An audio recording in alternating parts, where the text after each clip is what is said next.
Welcome back to another episode of the Bleav in Tigers podcast. And it seems like it's all good things. Last week, obviously, we had the Tigers clinch the postseason, first time in 10 years. Now they're in the postseason. There were some doubts about what they were going to do, and the boys came through. It was a rough battle, and that's where we're going to start. The offense looked really good throughout the game. Kind of shimmied off early, didn't really turn base runners into runs. That's another topic we'll talk about. But Foley came in the ninth in relief of Tyler Holton, who only faced one batter, which kind of makes me think we could be seeing Tyler Holton tomorrow because we don't have a probable pitcher at all for tomorrow's game. It could be Reese Olson, it could be whoever. But Hinch wanted Foley. Hinch wanted Foley in the bottom of the ninth. He was the closer throughout the season. He kind of relinquished that role, got it back. It's been a rough start at the closer position. That's just being frank. There hasn't been a guy since prime Alex Lange, around 2 years ago that you'd like as your full-time closer. Obviously, April Jason Foley was really solid. Since then, it's been a rough case, and I think this bullpen overall is very good. I think there's a lot of guys that fit certain roles. I wouldn't say you necessarily have a guy that textures out as a closer because Holton probably is the most dominant numbers-wise. Do you want him facing three random batters each game? Probably not in the bottom of the ninth, even though I have tried that before. Worked on occasion, hasn't worked on other occasions. I think Foley was a good choice. I'm not, judging that decision at all, but that just may be something the Tigers look into this offseason is getting a closer because Foley is very good. He's very solid. We saw today why he doesn't fit in a full-time closer role and why he wasn't the closer 2 years ago when Alex Lange was on the roster. He has good stuff. The sinker is good. The sinker's always going to be good. There's just some uncertainty with his style of pitching, I guess you would call it. He's just not a guy you want in the ninth. And that showed again today. I think Hinch still has a lot of trust in him. I imagine if there's a save scenario next game, also in Houston, we don't know who's going to be on the mound. I imagine it will be Foley. I don't think the trust is gone in Foley. We've seen what he's done this season. Obviously, one game is not to blame. The numbers are going to look ridiculous, like the 27 ERA. It looks bad, but it's not a judge on how good Jason Foley is. It's just obviously the situation being what it is, being a postseason game, being a game against a team where you kind of are outmanned. You're looked at as the underdog, obviously, because you're coming in as the wild card team, a team that wasn't even supposed to make it. That's an entirely different story. It's a lot of pressure in that moment, especially because wild card is a 3-game series on the road. You play no games at home. So every win matters because every single game you're going to have a home audience, which I will say, I do not think the Astros audience was very active today relative to how you think a home playoff game would be. I guess Houston fans think the series is going to be a cakewalk. Obviously, it's not going to be after we saw the result today. It just seemed like kind of a lackluster crowd. There was a lot of open space, especially after like the 5th inning. It seemed like a novelty game to Houston fans, and now they're one game away from elimination, and there was some hope down the stretch. Obviously, with Foley's appearance, there was some hope down the stretch. But if you look at how Foley's been throughout the season, he's an up and down pitcher. Like he's a 3.15 ERA, which is solid. A WHIP just over 1.1, I believe. Yeah, 1.18 on the season. There's going to be outings. This was just one of them. I still have trust in him, going forward. But you might see some rotation in that spot. Don't be shocked if either the Tigers are down by a large deficit next game, or if they're up by a large deficit. I would not be shocked to see Jackson Jobe, getting some time there's a lot of guys who can fit into that position. Obviously there's some guys that are not traveling with the postseason roster, and everybody that is on this roster, they have seen high leverage pitching. Even players who are new to the team, even Jackson Jobe, he has seen high leverage pitching. There's a lot of people you can fit in that role. Even some players who are labeled as starters, Hinch can do anything with that. And I think that's because you have a guy like Tarik Skubal that you can rely on, and he was yet again the pitcher that we have seen all throughout the season. He has been unwavering. There's so many words to describe. He brings a level of emotion to the city that Detroit has needed for a really long time. There hasn't been a guy like Tarik Skubal. There hasn't been a guy that can go onto the mound every 5 days and you can say with 95% certainty, we're going to win this game, because Tarik Skubal is going to go out and he's going to pitch 6 scoreless, or he's going to pitch 1-run ball or 2-run ball over 6 innings. Having that as a reliable, having somebody that reliable as a pitcher that you can just go out and put your full trust in. Obviously, he's a ridiculous pitcher. I'm not saying you should put no trust in him. I think it is incredible that the Tigers have developed a pitcher like Skubal. You can trust in him in any situation. Obviously, they would never do this. If you needed him to close the game, if you needed him to close game 3, you would.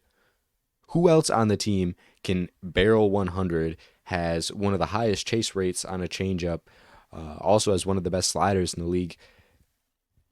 He textures out like a closer. You would think he is a closer. He's not, obviously. He has the stuff to be a closer. And I'd argue if he was a bullpen arm, he'd be probably one of the most dominant bullpen arms in the league. I don't think that's crazy to say at all. But today he was incredible. 6 strikeouts through 6 innings. You can say whatever you want about that. Personally, I'm satisfied with that. I know some fans are like, "Oh, he didn't get upwards of 1 strikeout per inning. Oh no, what are we gonna do with Tarik Skubal?" It's really not that deep. He's a tremendous pitcher. 4 hits, 1 walk, a below 1 whip on an away game in Minute Maid against the Houston Astros, a lineup that has tantalized Tigers pitchers in the past. We've seen very similar lineups come throughout this team. Obviously, you have guys like Jason Hayward who came in later in the game who aren't really the players that they used to be. But looking at the top of this lineup, like, there are some insane level hitters that are still to the level that they were long ago when Tigers pitchers pitched against this Astros team and struggled in the past. Obviously, you have Altuve, you have Alvarez, who was 2 for 4 today. He's going to be hard to put away at all this postseason. And I don't really know if there is a game plan. I think you just have to be okay with, hey, he's probably going to get a hit a game. That's okay. We're going to punch him back in the face on offense. We have a game plan for Kyle Tucker, for Alex Bregman, for Yanier Diaz, for everybody else down the lineup. Chas McCormick even, was in the game late there. Mauricio Dubon. There's a lot of hitters in this lineup, okay? A lot of guys that I think are competent level playoff hitters. And that's why they're on this playoff roster. Like, there's no question that this is one of the better lineups in the AL. Even though the pitching for Houston has been so solid, this team has postseason experience, and that's something this Tigers team really does not. But I think Skubal, in his first ever game, he showed ace material. He showed what you want out of a starting pitcher, out of an ace in a playoff game. He was never flustered. Maybe with 5 2/3 down, he took that timeout. Was maybe an injury, was maybe him just being flustered. Still no word on that. We'll obviously hear from Hinch after the game, and we will get more updates to you on that. but it didn't really seem like the playoff pressure got to him at all. You see that a lot with young pitchers, even aces, go into the playoffs, have large expectations out of themselves, justified expectations because, they are that good, they are that level. But Skubal didn't disappoint like we've seen other pitchers in that realm be. And that's why I am on the train of you have to give Skubal every single dollar that you have in your account if you're Illich. Every single dollar that you can afford to give this man, you will. Because he is the reason the Tigers are in this series. He is the reason the Tigers won this first game. 3 runs doesn't always win you a playoff game, especially in the wild card, especially away. We've seen that in years past. Teams can run up the score when they're at home. Obviously, because you're at your home stadium, you have a home atmosphere. Again, I don't think the atmosphere in Houston was all that incredible today. We will see that in game 2, hopefully. Facing elimination, the Astros are. We don't know who's going to be on the mound for the Tigers, so that could be a big game. But Skubal is the best pitcher in baseball. Say what you want about Chris Sale. Say what you want about, all of these numbers. Chris Sale and Skubal are honestly very similar, even in standard and advanced metrics. But Skubal's got to be the best pitcher in baseball. He came in, has slowly gotten better every single year he's been in the MLB, and now he's a Triple Crown winner, and now he should be a Cy Young winner. What other pitcher has had a higher level of trajectory than Tarik Skubal? I don't think we've seen a player with that large of an increase over such a short period of time. Obviously, you have your elite pitchers who have struggled, and that's fair. But Tarik Skubal, has slowly improved on every single year. Like just going down. Let's start in 2020. He only played 8 games, but granted, it was a shortened season. He had a 5.63 ERA and a 1.22 WHIP. The year after, WHIP number went up a little bit, 1.26, and then a 4.34 ERA. Now just focusing on the ERA numbers from then on, they all go down. 4.34 to 3.52 to 2.8 last year to 2.39 this year. Chris Fetter is an absolute mastermind. You've seen what he's done with Skubal. You've seen what he's done even with guys that have came up in the middle of the season, like Sean Gunther and Brendan Hanifee, who's been on and off the roster. It's ridiculous the amount of talent that is on this Tigers team. It is ridiculous. And Skubal is by far the leader of the pack. I wouldn't even say there really is a leader of a pack offensively. And that's what we're going to talk about. The discipline on offense is the highlight of the team. Obviously, there's no guy that had a ton of homers this year. There's no guy that had a ton of RBIs. You just have a large amount of players who can fit certain roles. Obviously, you have Andy Ibanez. He hits lefties. You have Kerry Carpenter. He hits righties. There are so many diverse spots on this team. And to speak to this, the Tigers drew 6 walks. 6. 2 of them were from Colt Keith, who didn't even start the game. Ibanez got the first 2 ABs. Then you moved on to Colt Keith, who was 0 of 1, sure, had 2 walks. That number, and I think this gets understated with how good the Tigers pitching is, and I think national media starting to realize, hey, this pitching rotation for the Tigers is really good. They've had a really solid pitching. Their bullpen is really good. Their idea of using openers to the extent that they have is revolutionizing how other teams think about pitching. But the offense, I think, has revolutionized, kind of the way we think about hitting. Obviously, Hinch playing his former team, you would think there would be an answer for it. There's just not.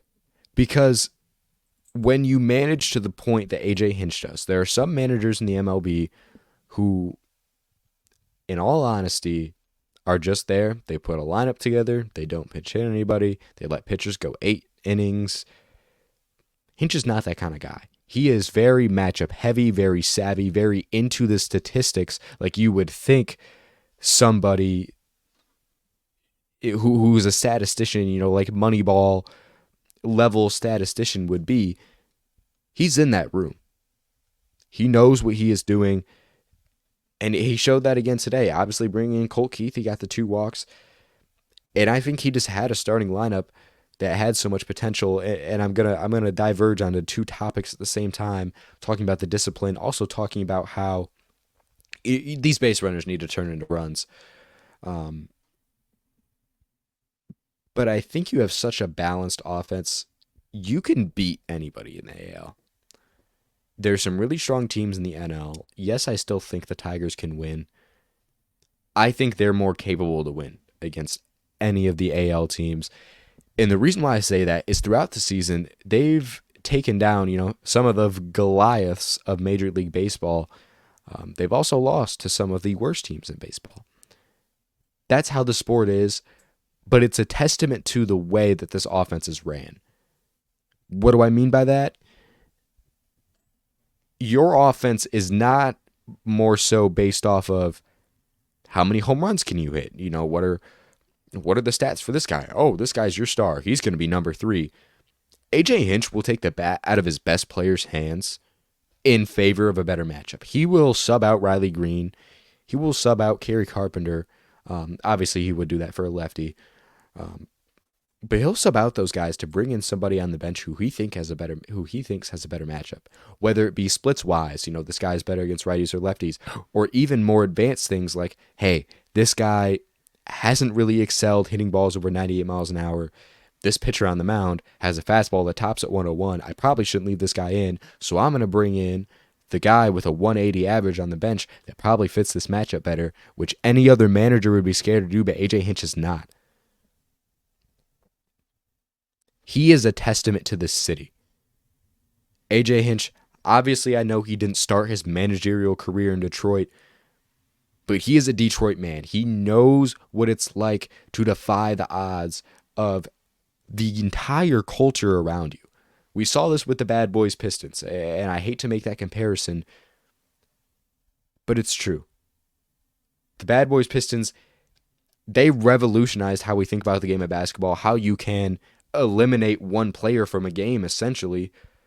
Hinch is doing the same thing. Hinch is eliminating pitchers' strengths by putting out a guy who might not have the highest average. He might not have the highest OPS. He might not have all of these incredible advanced numbers like strikeout numbers and home run numbers, anything of that nature, even exit velocity. But he knows that that very specific matchup, even if it doesn't amount to anything that at bat, keeping that player against that type of pitcher, it will work out into the future. Granted, this game, there were some missed opportunities. I mean, there were 11 base runners left on base, which I just think that's too high of a number. And I like what AJ Hinch is doing, but I don't think that's a diss on Hinch. It's just, you have a lineup where there's not a lot of playoff experiences. You're going to leave some things on the field. They left some base runners on the field today. I think that's all it is. I don't think there's any reason to read deeper into this. I saw some, Detroit analysts saying, "Oh, this might be big for the rest of the series." Sure, it could be, but I don't think it's a huge problem. I just think it's something that needs to be addressed sooner rather than later, because whether or not you make it out of this series, let's say you do, you play a divisional, you are going to have some games at home. In fact, I will be bringing coverage after the first home game from Comerica Park if they do, make it to the divisional round. There will be live Bleav in Tigers coverage. You better believe it.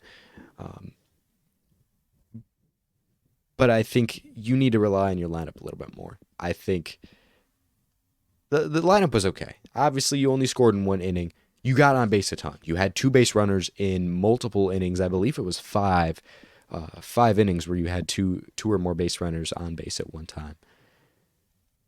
I would like to see the left on base number lower. I'm not complaining with the win. I'm not gonna, chop AJ Hinch down and say, "Oh, this was a horrible managerial job," because I don't think it was. But it's time to address these things. You have a youthful team. Obviously, every guy, really, with the exception of Matt Vierling, has not really had any playoff experience. Some of them have 0. Most of them have 0, in fact. it's just I want to see more, and I guess that's the only thing I'm kind of down on. Looking forward into the series, I'm not worried about Foley. I think this bullpen is solid. It was a scary appearance. I will leave it at that. But I think if you start the series off with an appearance out of the bullpen like that, you have a higher chance for a better outlook when Foley's on the mound next time. And we really don't know what the rest of the series is going to look like. Obviously, I want to talk about what games 2 and possibly 3 will look like. We don't know. We don't know. There is no probable pitcher for tomorrow, as we have mentioned. And we don't know what Hinch is going to do. There really could be an opener out there tomorrow. And I'm in favor of that. It's worked all season. Why not do it now? I think Tyler Holton has been one of the best in that roles the entire season. He came in. He only pitched against one batter today. Again, like I said earlier, that kind of makes me think there's a possibility Holton will be ready to be an opener tomorrow and then be ready to come out of the bullpen in game 3 because he pitched, out of the most games, pitched the most games out of any reliever in baseball this year. And it's no question Hinch likes to rely on him. He started off as a guy that really only faced lefties. He's kind of emerged to play everything. Obviously, the matchup against lefties is always going to be better. That scenario is always going to be true, but he's emerged to become one of the better relievers in baseball, and I wouldn't be shocked if Foley looks a little rough down the stretch in another appearance. I wouldn't be shocked if they move to Holton because these are the series, especially in the playoffs, where you need to make these fast decisions. Like if Foley is not working out there on the mound, you need to put somebody else in. Same thing with hitters. If a guy goes 0 for 4 with 4 strikeouts, obviously nobody went 0 for 4 with 4 strikeouts today, but hypothetically where somebody did, you got to pull him and you got to find somebody new. And I think Hinch does a good job of that. So I think the series outlook is strong. They won the game today. It was scary. It was very scary. It wasn't the prettiest. Obviously, you want to beat your opponent by 20 and win 25-1 every single night. That just doesn't happen. Today, it just so happened that they gave up a run, and it happened to be in the 9th inning, so it was extra stressful. Put a lot of stress under Brisky, put a lot of stress under Foley. Brisky delivered under pressure when it seemed like he wouldn't. Kind of missing the zone often, but I did like that change-up low call. I wasn't mad necessarily for those pitches. Just ended in another base runner, bases loaded for Jason Hayward, who's far from his prime, but still a serviceable hitter. I mean, there's a reason why he's on this team. He's not bad to any stretch of the imagination, but kind of the guy I guess you want to face in that scenario. There's nobody really that you want to pitch against on this team. I will say that. If it was anybody, I think it's Jason Hayward. Nothing against him. He's just far from what he used to be. We'll see him a little bit more in this series, but the outlook is looking good. One more win over the next 2 games, and the Tigers will be playing in Detroit in the divisional series. Something that has not happened since 2014, mind you. Again, haven't made the playoffs since 2014, haven't played at home since 2014. It's going to be a long road. I think the Tigers can do it. But we need to take each game by itself. Obviously, next game, 2:32, first pitch time, just like today. And we will see what this Tigers team is made out of. We will see what this Astros team is made out of. One thing I always like to quote, Mike Tyson said, everybody has a plan until they get punched in the mouth. The Astros got punched in the mouth. Tarik Skubal does that. Now it's time to see how they bounce back. Now it's time to see how the Tigers bounce back. It was kind of a minimal offensive performance. Didn't really get a lot of runs. But the series outlook is looking okay. And I really think the Tigers can do it. Again, if you enjoyed the show, follow us on socials. Hit the like button if you're watching on YouTube. Subscribe. Do all that other stuff. We really appreciate it.